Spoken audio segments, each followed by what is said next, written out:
The companions will always have a virtue above us all. So we ask Allah Azza wa Jal to grant us reward and to immensify our reward. Brothers and sisters in Islam, amidst all this carnage, all this chaos, and all this difficulty and struggle and fitan that I told you about, there is one matter that if you were to uphold it, and you were to adhere to it, and give it great concern and importance, bi-idhnillah, you will be saved from all these trials around you, and all these sins around you, and all these distractions. There's just one matter.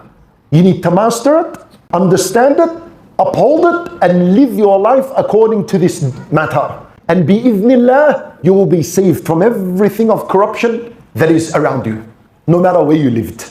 And that, dear brothers and sisters in Islam, is Taqwah Allah subhanahu wa ta'ala. The Taqwah of Allah Azza wa Jal, which briefly translating means to protect yourself from the fire by doing what Allah commanded and keeping away from what Allah forbid. Khalas. That is a taqwa in brief. We'll explain more. This is why the taqwa of Allah Azza wa Jal was the greatest advice from Allah subhanahu wa ta'ala to every nation that came on earth. Did you know this?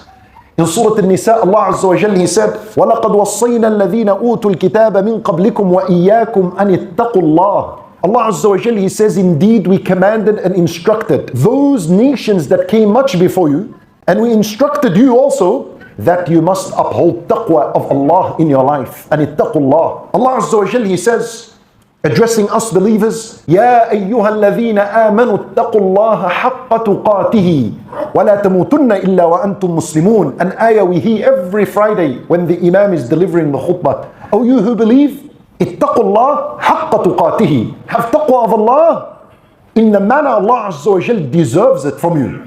And don't you dare die except upon a state of submission to Allah Azza wa Jal. Even Allah Azza wa Jal would command specifically An-Nabi sallallahu alayhi wa sallam. In Surah Al-Ahzab, Allah Azza wa Jal, He said, and the first ayah, يَا أَيُّهَا النَّبِيُّ اتَّقِ اللَّهِ. Can you imagine?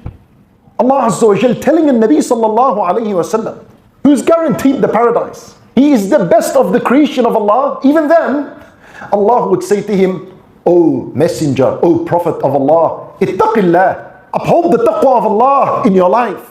Nabi sallallahu alayhi wa sallam will never forget the taqwa of Allah. Yet even then prophets had to be reminded of a taqwa. So what does that leave with you and I as a chance? We need to be reminding ourselves of a taqwa every minute. And this is why the Prophet sallallahu alayhi wa sallam himself, he will continuously command the companions to have a taqwa.